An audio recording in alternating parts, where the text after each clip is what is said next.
Hello, beautiful humans, and thank you so much for joining us today. We are a group of Jay Shetty certified life and success coaches from the inaugural class who have come together with the intention to provide a space for people of color and children of immigrants to share their personal experiences, be seen and feel heard, and to give back to this community through life coaching opportunities.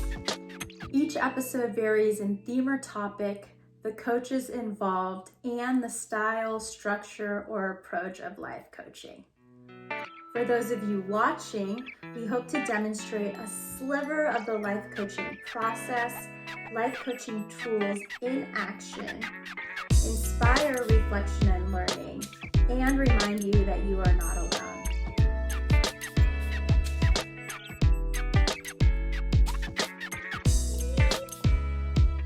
All right. Okay.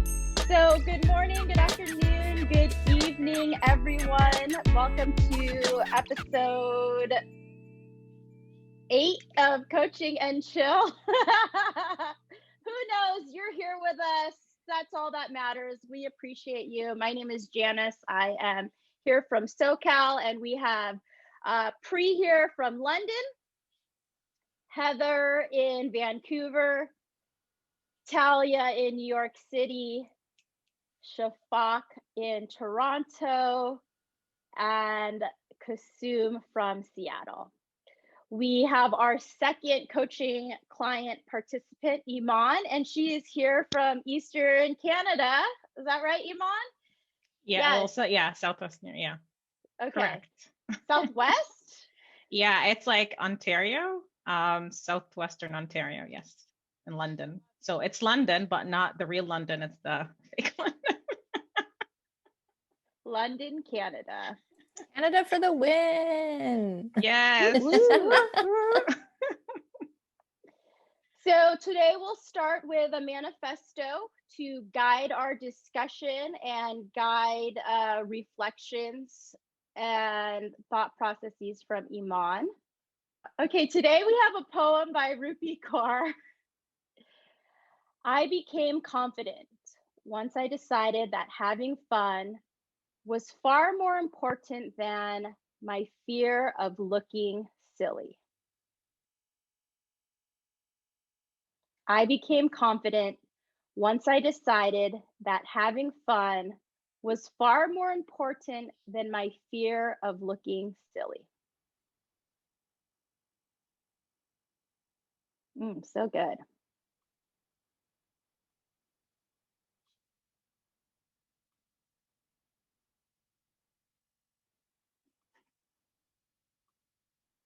That was pretty interesting. So I'd love to start with, you take a moment to marinate on that, Eman, while I get reflections from the rest of the coaches. Heather, I'll start with you. I love this poem because I think I live by it every day. I'm such a silly goof, and I don't know when the shift happened for me, but I definitely used to suffer from like low self-confidence and that kind of thing. And I came out of my shell probably in my 20s at some point, where I really just decided it was way more fun to have fun. It was way more fun to be who I am and just to be silly. So I think that this totally resonates with me. It's basically me. So yeah. Love that. Shafaq. For me, this was a reminder actually. So this is an amazing poem because I used to be someone who got really worried about looking silly because I had to be perfect and prim and proper and get my shit together all the time. But recently I've discovered that looking silly is basically what allows other people to look silly too, and it takes off the pressure. And that's more fun because then you can relate. Not if I seem to have all my shit together, people won't be able to relate to me because it's not normal. We usually don't have our shit together, and that's okay. So just having that reminder today was good because I feel like I've come very far from the person who was very particular about not looking silly. Love that. Pre. Yeah, this resonates with me a lot because I've done a few like of those online things where they talk about your personality. And Shafaq actually, when we first like started speaking, she actually called me out on it. She basically called me a clown, and I realized that being a clown is when I'm probably at my best, you know, and that's what I try and do with everything nowadays. Before it was a case of no, you've got to impress, you've got to be a certain way, and nowadays I just feel like I just don't care. I'm just going to be me, and being me is fine. And when I do my reels on Instagram, when I just talk my nonsense on Instagram, when I just do some really, really funny stuff, I kind of feel good about it rather than worried anymore. So I definitely like this this quote or this poem. It's powerful, you know. It's just, damn, Talia, that is mad. Talia, please share your reflections. Yeah, I mean, for me, for those who follow me already, or even during the previous episodes, I probably already mentioned that my goal for 2021 is have fun. And I'm all about fun. That's like big thing for me. But like in this poem, what stood out for me is the word decided. It's a choice. When I decided, that blew my mind. I can decide. That's kind of like, I was like, okay, I need to think about it. Kusum. This poem resonates with me on a few different levels. So it's multidimensional for me. So in one aspect, that is how I've lived my life. And that's where I get my confidence from, just being who I truly am. And everything that I set out to do, I tell myself, I'm only going to do this as long as this is fun for me. The moment that this is no longer fun, I don't want to be doing this, then I'm not staying true to who I am. So that's just doing it for the heck of it. That's one aspect. The other aspect is, as I was thinking, who is the most fun person in my own life is my son. And he's the most confident person that I ever know, have ever known. I think going with that inner child that we all have and living by what our inner child needs is, I think, truly the essence of life that we all forget at times as we become adults. Right now, I cannot stop him, even if I tried my hardest, from having fun. That's just who he is as a person. So this poem, Talia, hats off. You always pick up the best ones and resonates with me on so many different levels. Thank you. Love it. Thanks, everyone. What about you, Janice? I was just gonna say, what about you? Yeah, I was like, I Talia, you were on the same wavelength, jean jacket and all.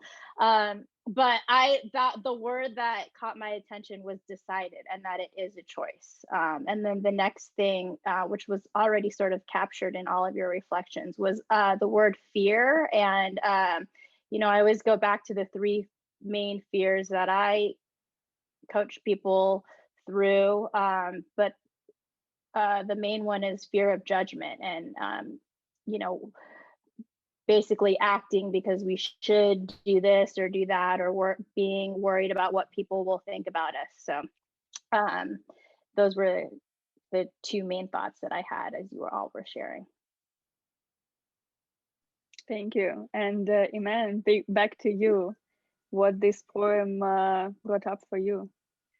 I definitely resonate with a lot of what you all shared, specifically with Kusum, the inner child, because to me, when I accepted that I'm into things that maybe people my age are not into, that this doesn't make me less of, I don't know whether it's less of a person or less of whatever, but as just like Janice said, it's fear of judgment. Are they going to judge me just because I'm into anime and watching, you know, things that other people shouldn't? And it's like, well, no, this is for children. Are you a child to watch it? But this is what resonates mainly with me.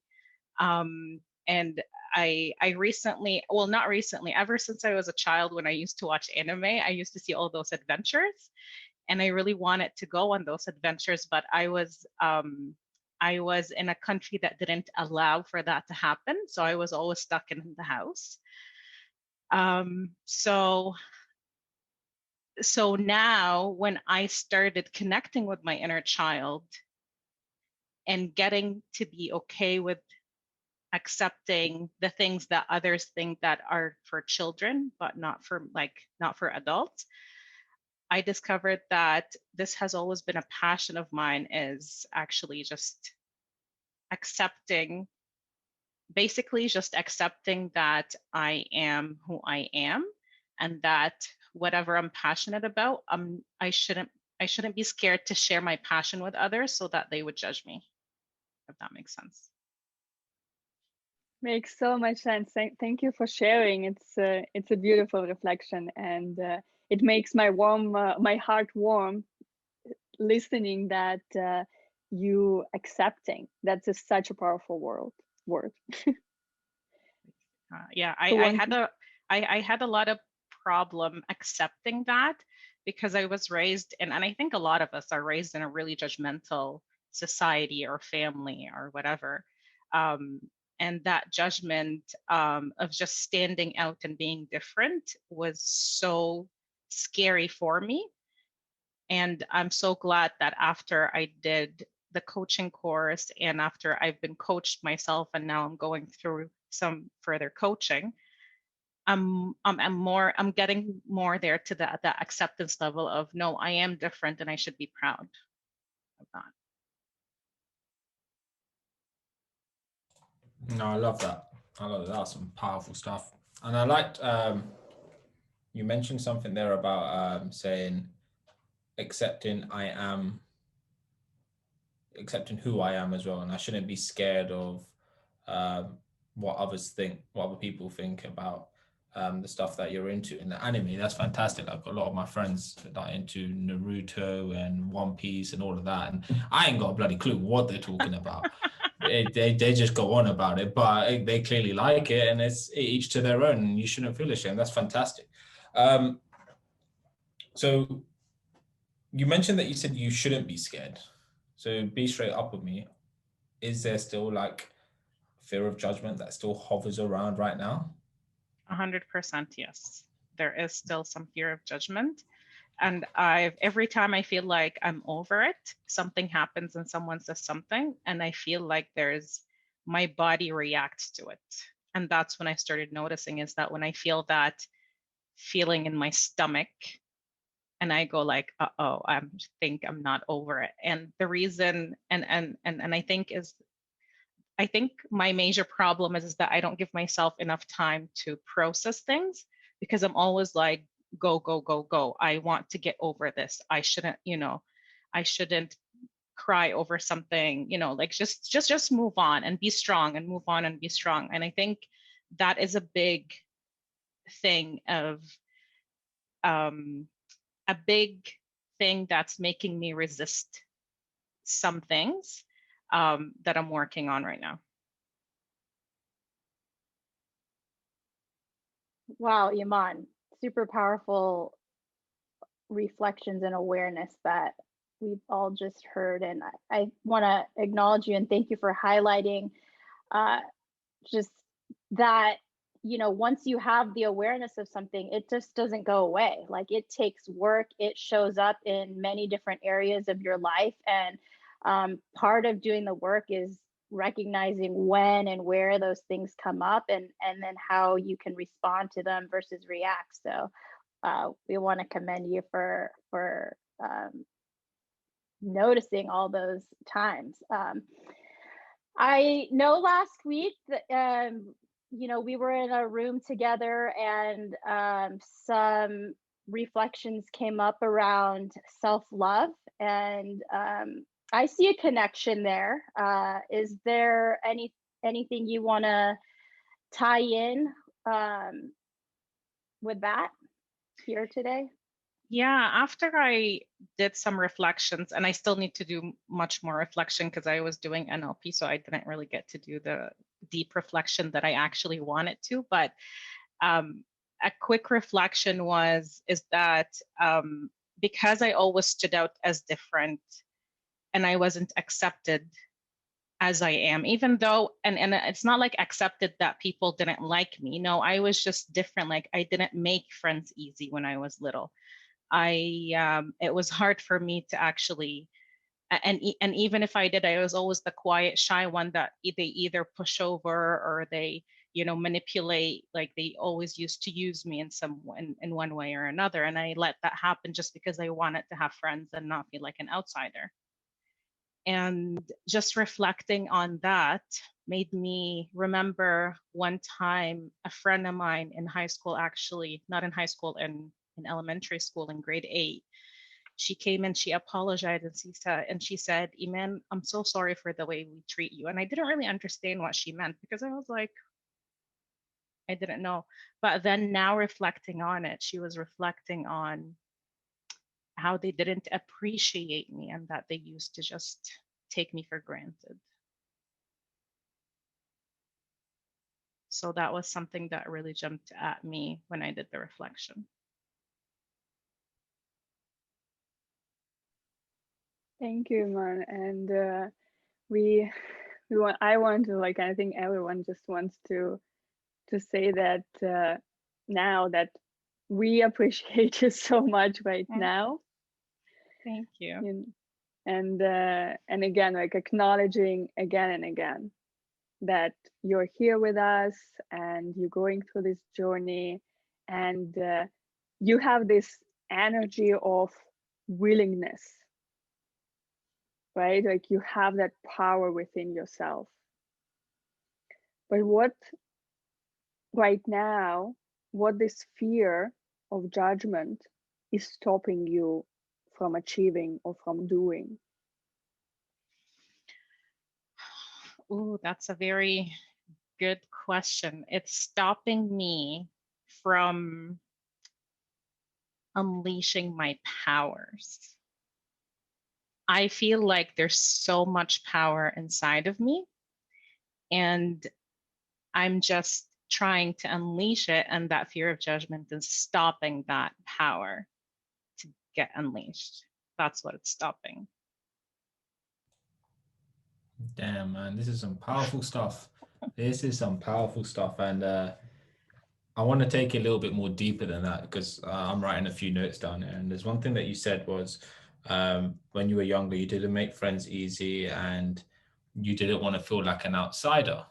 Now, the word outsider, what I'm hearing is the link between that and how that still correlates for this fear of judgment. So I personally, from my observation, don't think you're an outsider. I just think you're just doing you. So I want you to tell me, describe to me, what is an outsider in your opinion? In my opinion, an outsider is someone that doesn't go with the herd or the popular people, and just when you say no, you automatically become an outsider. And that's not, and obviously, and now that, again, I'm doing this journey, I'm changing that view of and that perspective.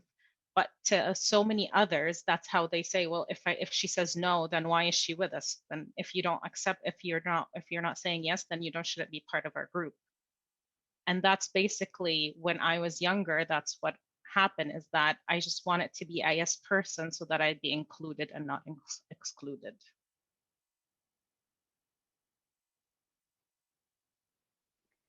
So a couple things I hear, more so when you were younger, it sounds like you were conforming to, popular group opinion, not honoring Iman's true self. And then I also heard you speak about unleashing your power. So how do I frame this in a non-yes or no question? But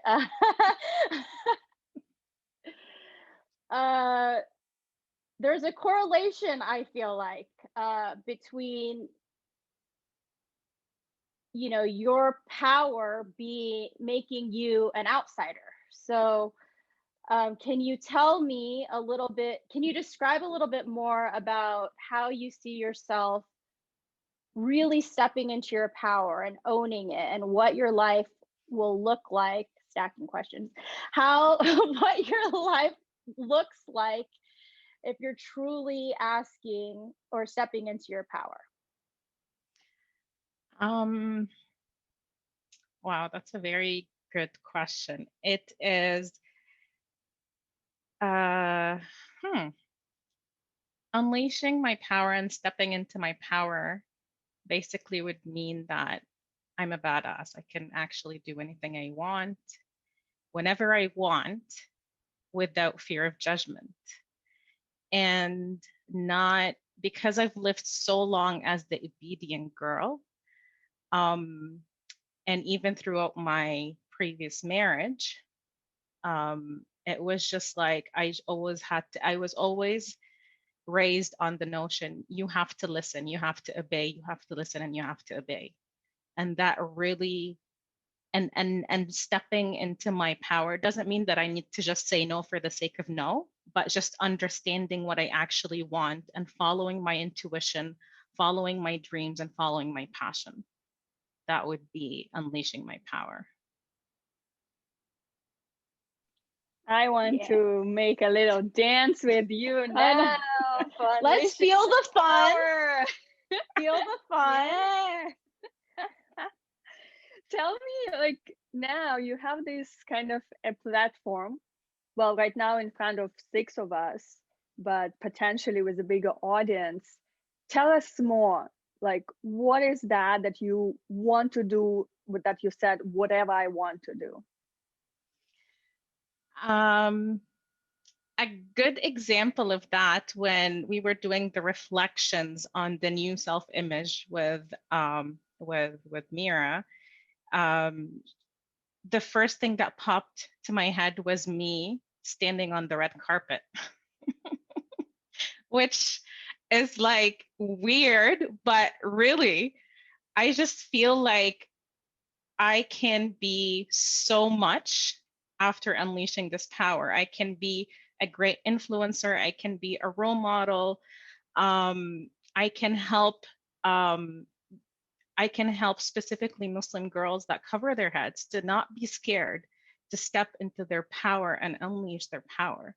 And because there's all this negative notions about, girls that actually cover their heads, is that, they're either like dumb, or they don't understand, or they're like oppressed. It's like, it is a personal choice. I can choose to cover myself, but at the same time be powerful and become someone who actually can have a big impact in the world.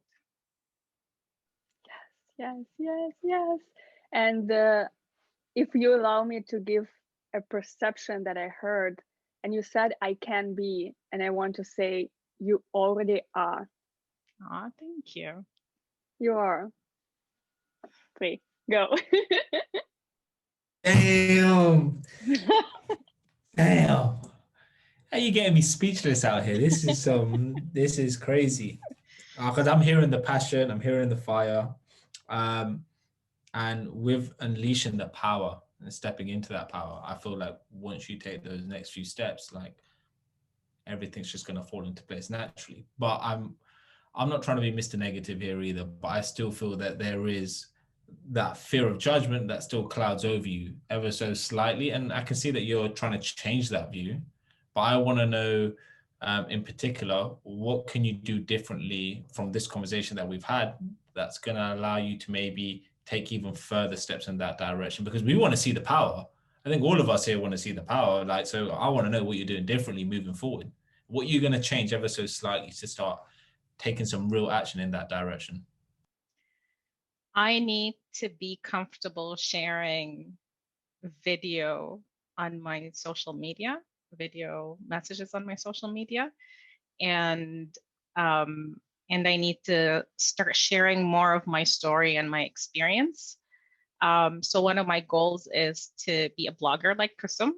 So hopefully that is one thing that I'll be working on this year, is launching that blog and expressing more of my story And that's going to help me with getting rid of that judgment feeling. And also by doing more videos and reels or whatever on my social media, because that, I think that is the most thing, just having a social media for me, where I started the first post where I started telling people that I'm a coach. My heart was just beating so fast because I'm just not used to it. I'm just like, what if I put it and people judge me? What if I put it and people be like, oh my God, is she trying to show off? Is she, who does she think she, and then all these things came, but I decided to like, nope, I'm just going to press send and I'm going to send it. And now it became easier for me to share. So I don't have that fear anymore, but now I need to take it a step further of doing the blog and doing more, and not doing more videos, start doing videos, because I don't really do videos. So that definitely will help me for sure push myself out of my comfort zone and not give in to the judgment feeling. I love that. So thank you for highlighting, the confidence that came with you taking an action out of stepping outside of your comfort zone. How will you decide to implement more fun into your actions? That is another, like the videos I see with Pri and Talia, I'm just like, oh my God, I think I'm gonna die if I do something like this. Literally, like I see them having fun and it's awesome. I love them. But when I imagine myself doing it, I'm like, oh no, oh no. So that is a question that I need to reflect more on and see how I can implement more fun. Yeah, no, that's a very good question. And I don't know, I need to, again, it's letting go of the fear of judgment. That's what's going to help me implement that fun element and not being scared to look silly.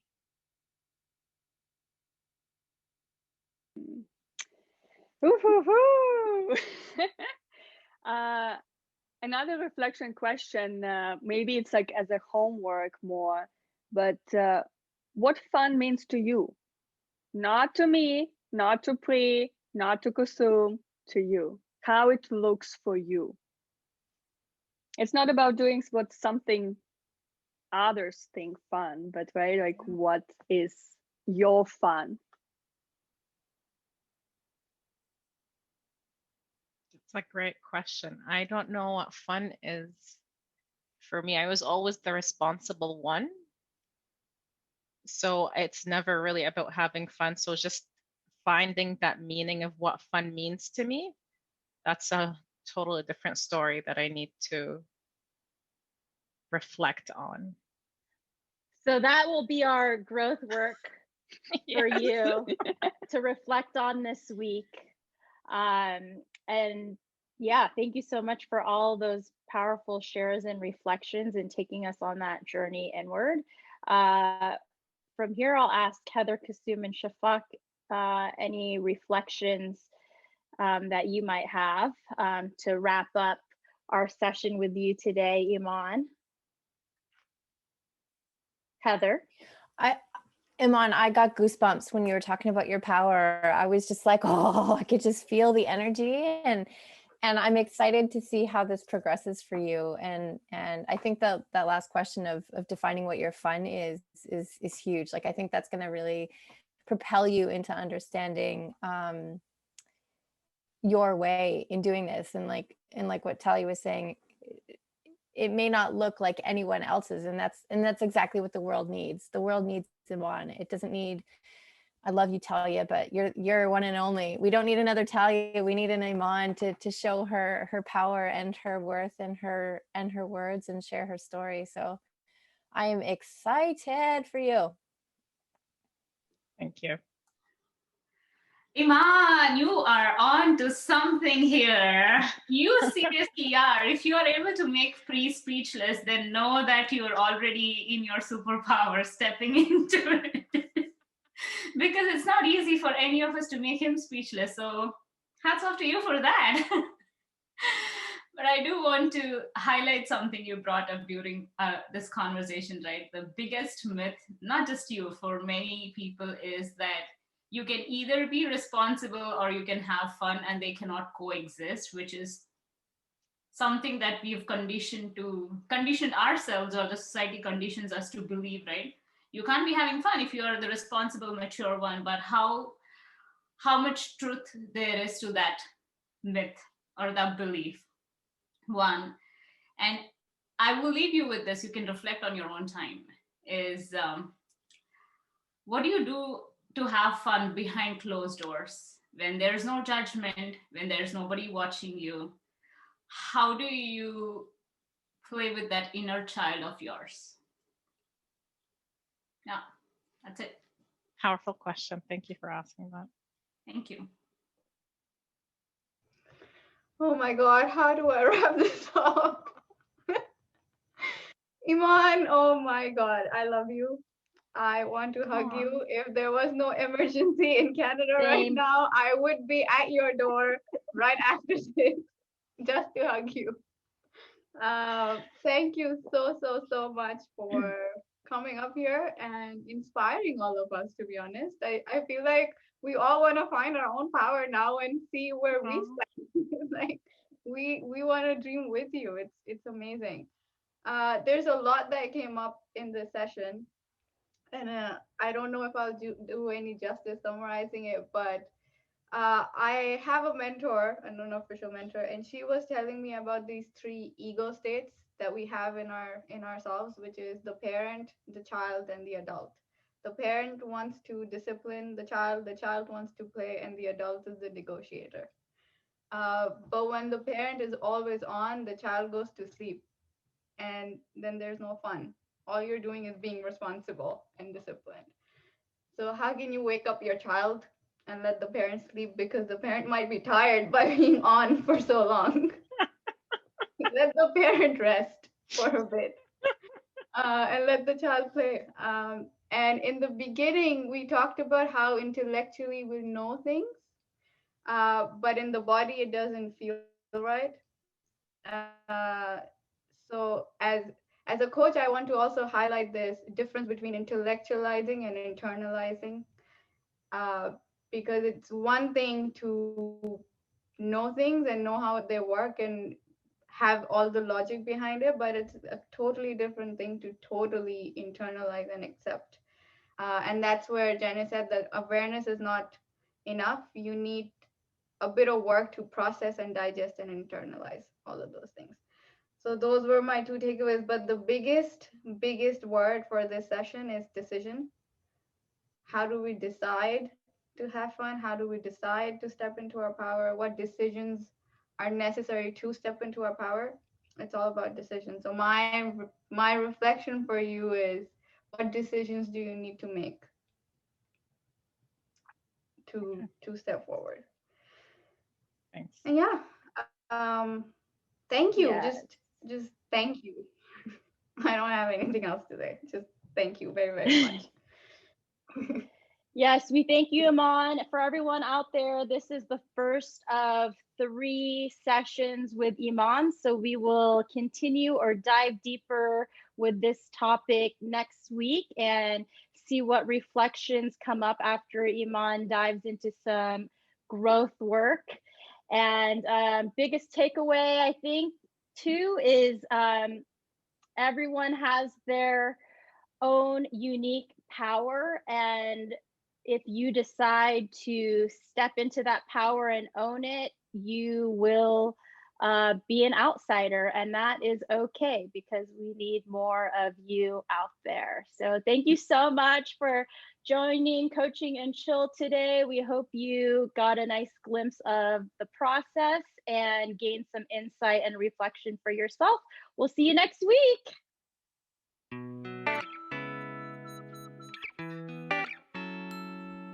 If any part of these sessions resonate with you, please subscribe to this channel, like, comment, or share this episode with someone you think will benefit. We hope you find these sessions valuable, and we are most definitely open to feedback so that we can serve you better and increase our impact and reach. We want you to know how much we love and appreciate